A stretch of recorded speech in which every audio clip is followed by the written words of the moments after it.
Good morning. Oh my God! Okay, it's happening.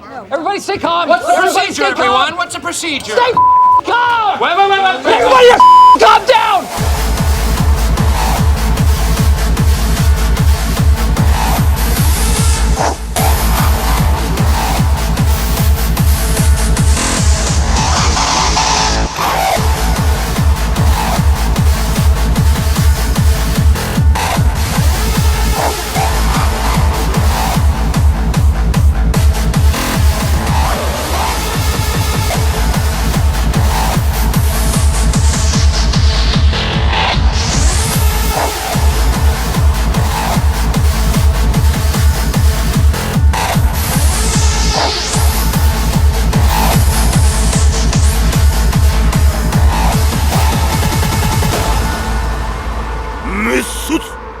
Hey guys, what's up? It's YellowMotion here, and what you just saw was a short recap and a highlight, if I can call it that way, to what went down when I watched the arcade trailer of Tekken 7 Fated Retribution. Yes guys, it's happening. Just several hours after the leaked images of Fated Retribution, Harada must have thought, "F this shit. Let's release this trailer right now and act like nothing has happened." I'm sure it was supposed to be shown sometime later nearing the location tests. But who gives a shit?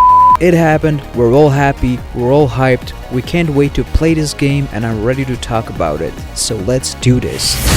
Tekken 7 Fated Retribution. As you've all seen the trailer now, we've got over 5 minutes of new Tekken footage. We have epic Japanese voiceovers telling us what's new and improved for Fated Retribution.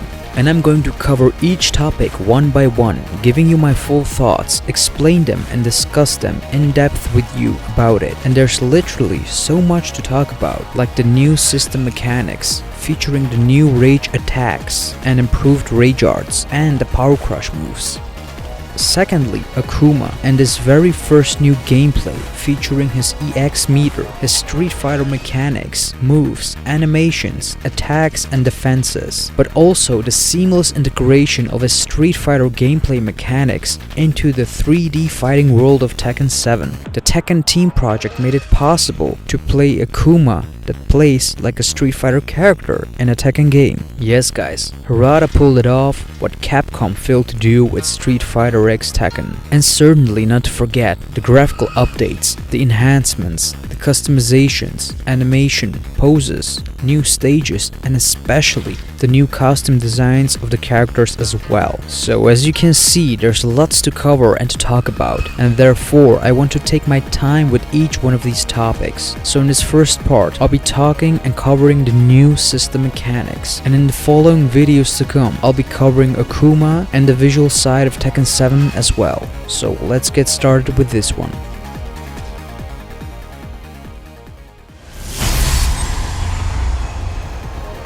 As you all know, the Rage mode has been present since Tekken 6 and Tekken Tag Tournament 2, and it's been carried over to Tekken 7 as well, with several adjustments and improvements along the way. In Tekken 7, when you're only left with around 20% of your health, you automatically enter Rage mode, giving your attacks more damage output while you continue fighting. This gives you a chance to make a comeback and take the round or the match. And as we all know, the Rage Arts is a new added mechanic since Tekken 7, and now in Fated Retribution, the entire Rage mode in itself is renewed and updated, both visually and mechanically. The first thing you'll notice right away is that the life bars now have a new fresh look with colors of orange and yellow in them. And the colors are not just only there to remind you why you love Tekken 4 so much. Show me what you got. Final round. Fight.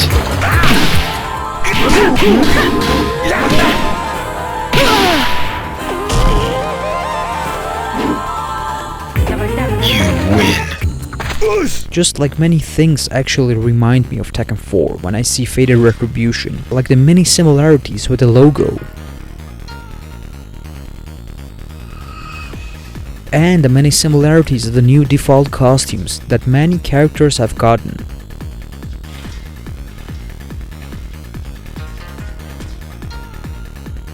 And yeah, I love Tekken 4, man. But besides these nostalgia references, the yellow-orange life bars now also serve as a purpose of letting you know that if your health reaches the orange color, you'll enter rage mode. So in short, it's an indication of when you should expect your character to enter rage mode. And as I just mentioned, this happened when you had around 20% of your health left in Tekken 7. And as you can see now, it's increased by 10%, meaning that your rage mode will now be activated much earlier at around 30% of your health. And also in Tekken 7, your character would be slightly highlighted in red on the outlines, indicating that your rage mode is active to use. However, this wasn't that much noticeable depending on your character and the stage that you were in. For example, having Gigas in Devil's Pit. But now it's much more noticeable, and besides that, you're also releasing this red flaming aura that showcases that. So, when you're in rage mode, you now have three options. First one is just to keep fighting while your damage output is increased. Second is to execute a rage art, which I'll cover in a moment. And the third is using the brand new rage attack mechanic. Rage Attack is a brand new mechanic added in Tekken 7 Fated Retribution. These rage attacks are special empowered attacks or just one attack for your specific character that you only can execute while being in rage mode. There are a couple of things noteworthy to say. First is that the attack or attacks differ for each character, along with the damage that they'll do. Some have one attack, while other characters have combos as part of their rage attack. When you perform a successful rage attack, your character will be highlighted blue for a second, and the background will also change to an artistic color depending on the stage. But make no mistake guys, this definitely isn't a one-hit button combo trigger or anything similar like that. You still need to perform it yourself. Some characters just have one attack, as we can see in the trailer.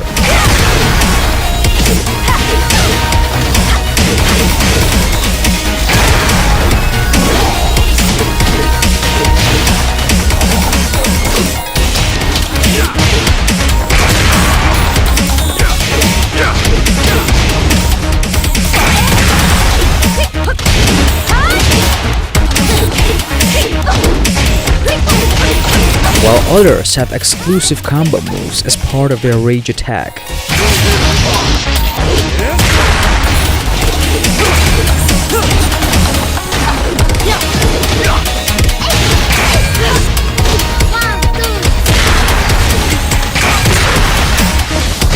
And it's only possible to perform those moves in a sequence as part of a rage attack. And it gives you this exclusive access to perform high damaging moves in one go that you normally can't pull off or even do to begin with. Now, this doesn't apply to characters that only have one hit as their rage attack, but they also get the chance to finish it off with their own combos afterwards.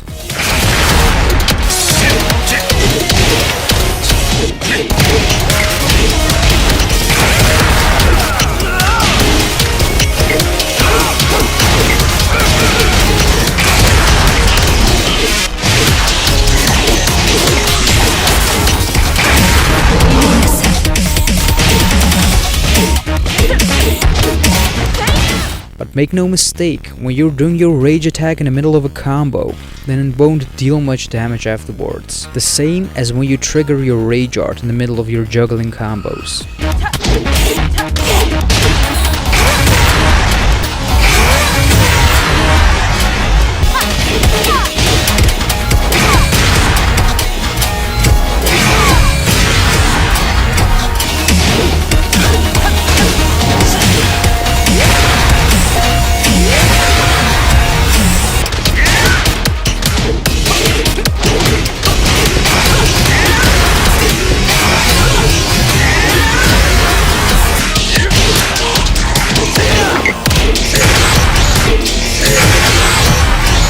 This might be a safer approach in executing your one-time rage attack, when you afterwards can follow it up with your own combos, but the impact won't be that much.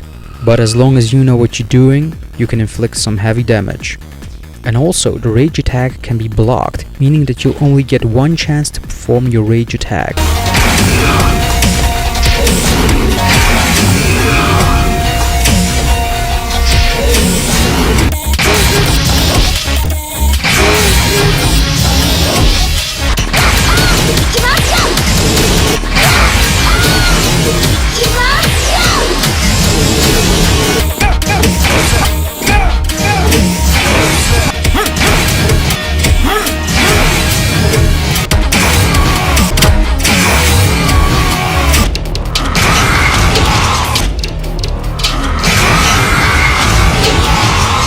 So either you'll directly hit your opponent with your rage attack and do much damage, you use it during your starting combos, or you'll simply waste it if it gets blocked. But this also depends on the character's rage attack, because if it's a combo, then maybe your second punch can get hit, but it won't deal much damage. So be wise in how you can use your character's rage attack the best in battle for your situation.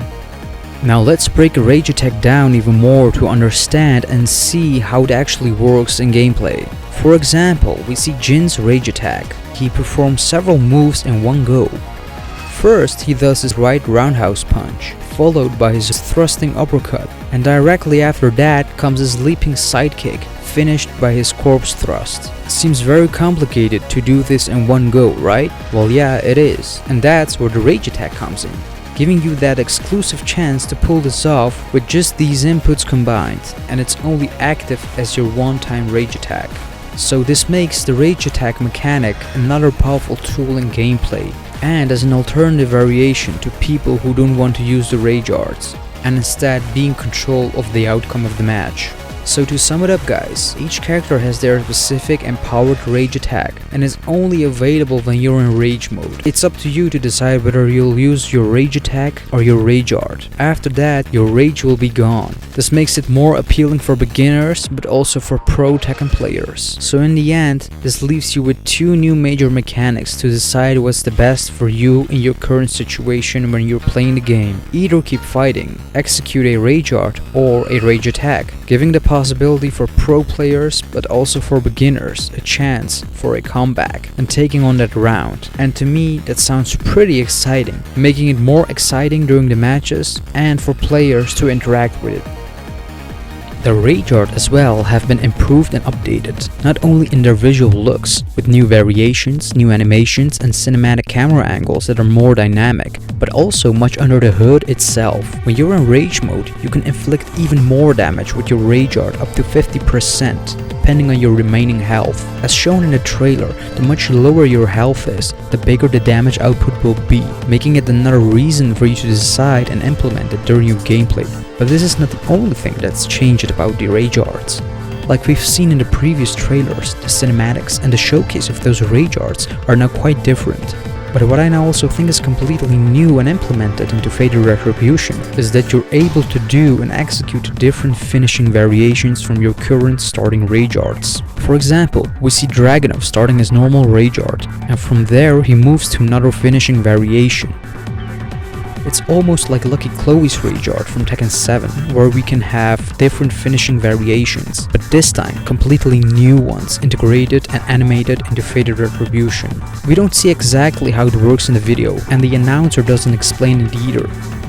But my take is that when you trigger your rage art for your specific character, then right after that you can input a different follow-up command, and that will lead to another rage art finish of your specific character.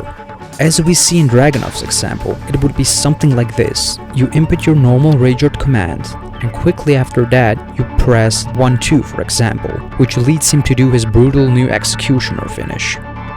And the same goes for Deviljin.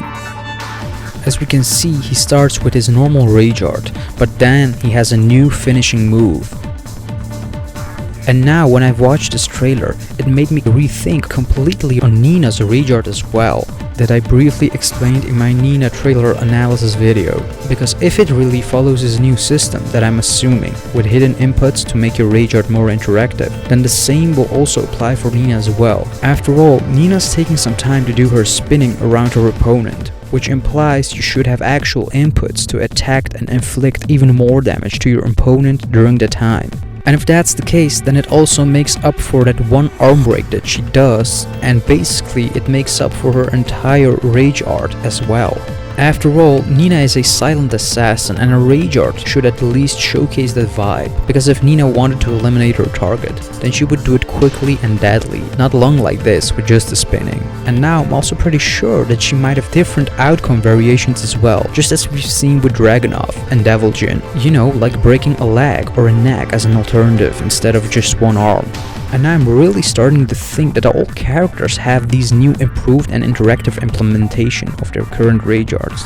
meaning it's more interactive and you'll have an influence in the outcome with your inputs, maybe some characters more than others. After all, Paul and Lucky Chloe were the only ones in Tekken 7 that I can think of right now that had interactive inputs to influence their rage art. Paul could cancel his rage art at the beginning and basically follow it up with a combo, and Lucky Chloe had different and variation. But also from a game design point of view, it would be much more enjoyable if indeed more characters had such different variations, rather than input one button and watch the short movie happen. This would be a much better and a compact solution than having a separate second rage art for your specific character. Imagine having two separate commands for all characters. That would be too much, I believe.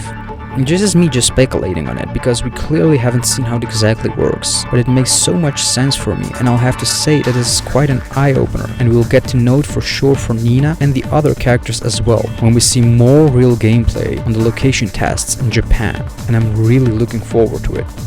So guys, to sum it up, it seems that all characters still have their old rage arts, but displayed in a more dynamic way. And if this is the case, then everyone maybe has one or even two added new finishing moves to their current rage art finish.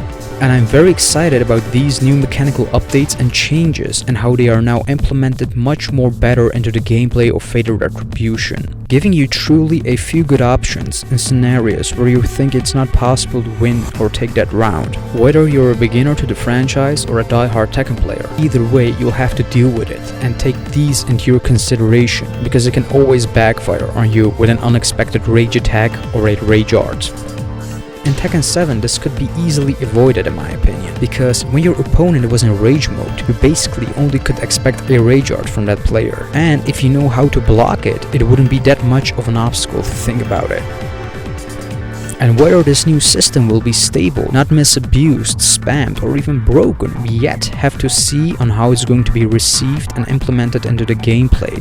And how much of this will actually stay or even change when Tekken 7 finally comes out for consoles. And finally, we still have our Power Crush moves in Fated Retribution, which basically gives you the chance to absorb your opponent's high or mid attacks by taking damage, while countering it with your own attack. And now it even works against Akuma's fireballs. And talking about Akuma, I'll be fully talking about him, his gameplay, his Street Fighter mechanics, how it's developed, balanced and implemented into Tekken 7, giving you my thoughts, break it down and showcase it for you guys. Alright guys, now that I've covered the new mechanics of Tekken 7 Fated Retribution based on the arcade trailer, I hope that things are now much more understandable and clearer for you now, and how even with these new changes and updates in the mechanics, it's still a Tekken game. But in the meantime, let me know what you think of it, of the new system mechanics, the new rage attack mechanic, and the updated rage arts. Are you excited or not? Are you happy that Tekken is making these changes, or is it too much departed from what Tekken used to be? What are your thoughts and opinions about these and other topics that I've covered in this video? Express yourself in the comments below and let me know. All I can say is that I'm pretty excited. I love the new rage attack mechanic. It looks really promising, really good, and I think it's a lot of fun when actually used in gameplay, and I can't wait to play this game already. Damn. And of course, if you like this video in any way, then make sure to hit that like button and share it. I would of course really appreciate that. And if you want more Tekken 7 and more Let's Talks from me, then subscribe right here. Alright guys, this was it for me. I'll see you guys in the next Let's Talk video. Peace.